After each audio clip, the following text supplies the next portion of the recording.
Boa tarde, pessoal. Olha aqui novamente, tudo bem com vocês?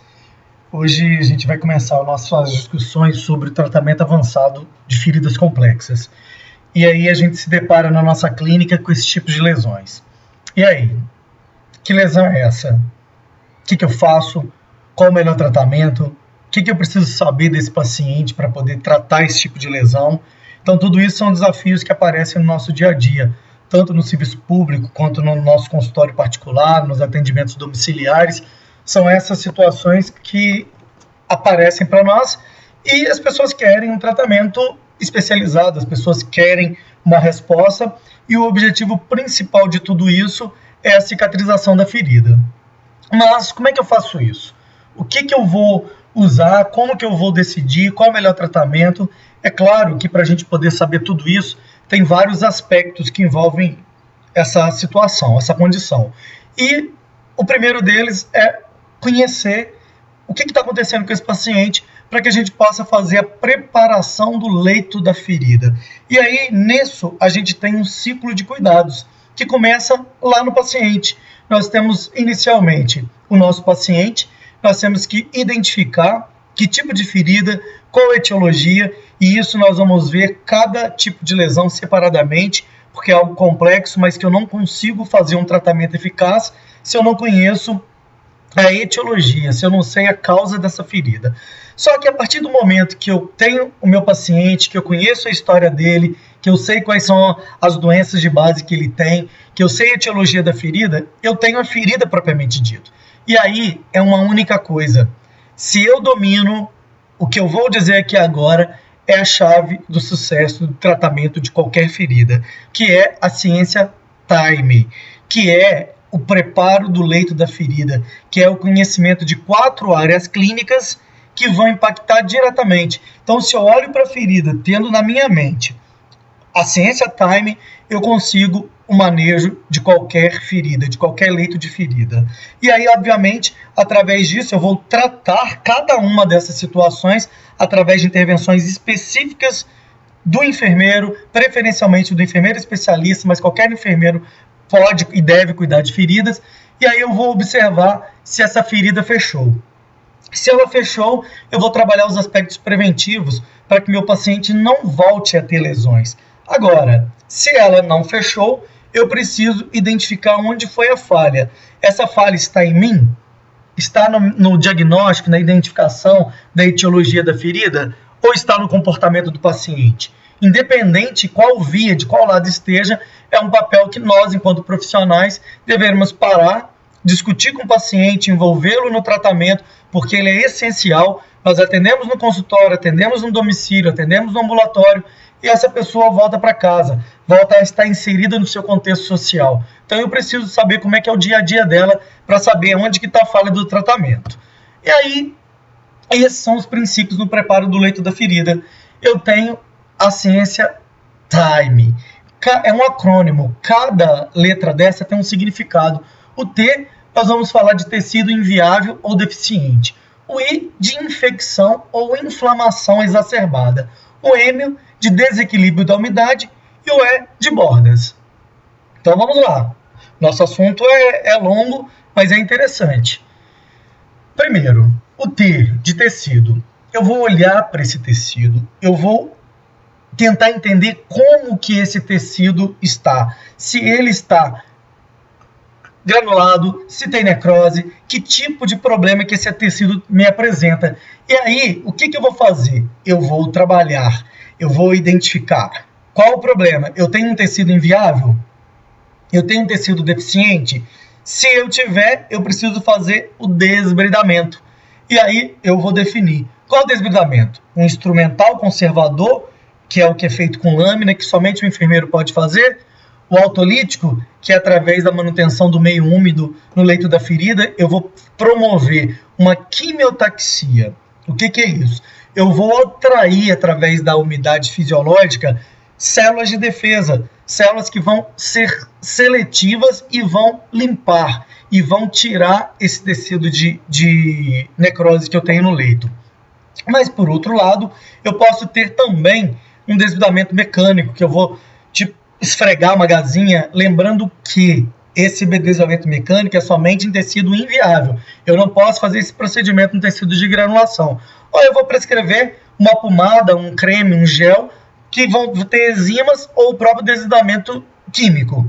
E aí, o que eu tenho? Um tecido viável na ferida. Meu tecido volta a ter um aspecto bom, volta a ter uma qualidade boa. Ele não vai ter mais aquele aspecto de necrose, ele não vai ter somente granulação, que é onde eu preparo essa ferida para o fechamento, para a epitelização. Bom, essa é a primeira área que eu tenho que observar. A segunda, de inflamação ou infecção. Mas aqui eu preciso chamar atenção para um detalhe muito importante. A inflamação, se a gente voltar lá atrás, nas fases da cicatrização, a gente vai observar que é a primeira fase do processo de cicatrização.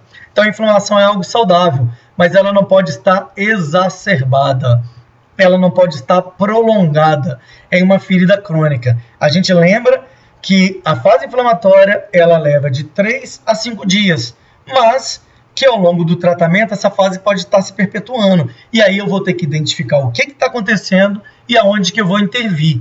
Mas do outro lado, eu tenho também a possibilidade de uma ferida infectada, ou seja, uma ferida que está com alta carga bacteriana e que está promovendo sinais e sintomas de infecção. E quais são esses sinais e sintomas? Será que eles vão estar presentes sempre? Será que eles vão estar clássicos? Não, nem sempre. Às vezes, uma ferida onde você está fazendo toda a terapêutica corretamente, o paciente está seguindo cuidadosamente todo o tratamento e mesmo assim você observa que essa ferida não progride, que ela está aumentando de área, aumentando de tamanho. Esse pode ser o único sinal de infecção que você vai ter. Ou o sinal clássico seria o quê?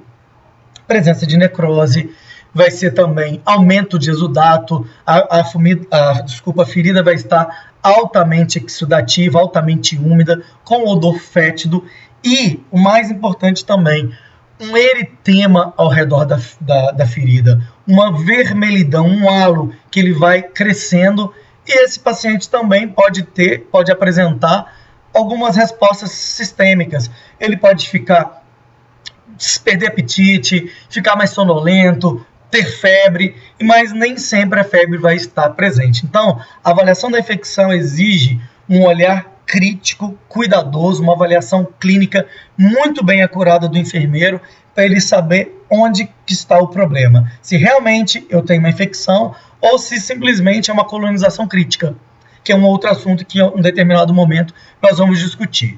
Mas vamos lá. Eu identifiquei que eu tenho um processo infeccioso e o que eu vou fazer? Balanço bacteriano. Às vezes eu vou precisar de discutir com um colega médico para ele entrar com antibiótico. Ou eu também posso usar as coberturas à base de prata, independente do tipo de cobertura, que nós não estamos fazendo defesa de um determinado produto, que eu tenho que pensar que a prata, usado com critério, eu vou conseguir ser um adjuvante nesse tratamento infeccioso.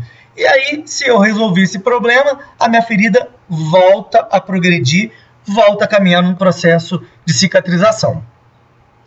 Um outro problema que eu posso ter é a umidade. Eu tenho que fazer o balanço dessa umidade. Como que eu vou fazer? Eu preciso entender por que essa ferida está extremamente úmida ou ressecada. Eu posso ter um leito seco ou um leito com uma umidade muito grande, mas eu preciso entender o que faz o exudato aumentar. Ele vai estar presente na fase da cicatrização, durante todo o processo, mas ele não pode estar em excesso. E aí, o que pode acontecer? Será que é uma úlcera venosa, que é altamente exudativa? Será que eu tenho um processo inflamatório? Será que eu tenho uma colonização crítica? Então, eu tenho que saber identificar isso. A partir disso daí, eu vou partir para as minhas condutas. Se eu tenho um leito ressecado, eu vou ter que promover umidade. Como é que eu faço isso? Através dos géis. O hidrogel é uma ótima opção para isso. Mas, se essa ferida está altamente exudativa, o que eu vou fazer? Eu vou usar espumas, alginatos, hidropolímeros, coberturas que têm a capacidade de absorver e reter a umidade. Esse é o ponto crucial. Não adianta eu pego uma esponja de cozinha, molho, aperto, a água sai. Essa espuma não pode acontecer isso. ela tem que ser capaz de absorver, reter, e ela tem uma duração de até 7 dias. Eu reforço o até porque precisa do julgamento clínico do enfermeiro para ele poder entender se essa ferida tolera 7 dias de cobertura ou se eu tenho que trocá-la antes. Então nós temos algumas categorias, como eu disse, os alginatos, as espumas e os hidropolímeros, eles vão trabalhar nesse controle, além das hidrofibras, que são ótimas também para o manejo do exudado. Mas eu tenho que lembrar, se for uma úlcera venosa, eu preciso trabalhar o retorno venoso. E o retorno venoso nós vamos discutir em úlcera venosa, ok? E aí o que eu vou ter? Eu vou ter uma umidade fisiológica no leito da ferida. Vai ter um equilíbrio na umidade. E a minha ferida continua apta a progredir no seu processo de cicatrização. E por último, eu vou ter o quê? O E de bordas. Essas bordas, que na verdade é uma tradução, né? Edge, bordas em inglês. Eu tenho uma borda defeituosa. E essa borda defeituosa pode ser o quê? Hiperceratose, eu posso ter uma maceração, eu posso ter um solapamento. E cada uma delas vai ter uma intervenção diferente. Então, o que eu vou fazer? Eu vou identificar a causa primeiramente. E a partir daí, eu vou intervir. Então, vamos lá. Vamos pensar numa borda hiperceratótica. O que é hiperceratose? É uma proliferação dos ceratinócitos que vai fazer o quê? Um espessamento, uma calosidade nessa borda. E isso vai impedir a migração de células. Então, a minha ferida não vai fechar. Então, o que eu preciso fazer? Intervir. O que causa isso? É pressão? Então, eu preciso trabalhar na pressão. Como? Calçado, mudança de posição, calçado adequado, uma palmilha adequada. E eu vou ter que intervir com lâmina, fazendo shaving, fazendo a retirada, o desbridamento dessas bordas hiperceratóticas, para que elas possam voltar a progredir. Bom, maceração. A maceração é o excesso de umidade. Imagina quando a gente vai para a praia, para a cachoeira, para a piscina, fica na água há muito tempo, como é que nossos dedos ficam? Ficam brancos, murchos.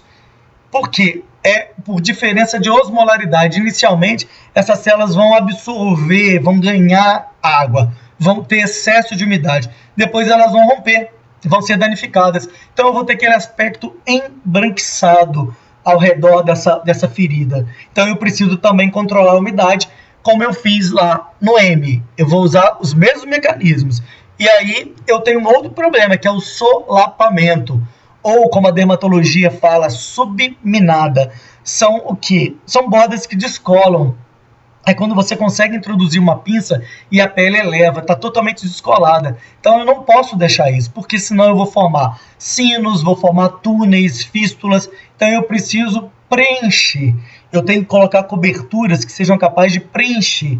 E essas coberturas vão ser de acordo com o tecido.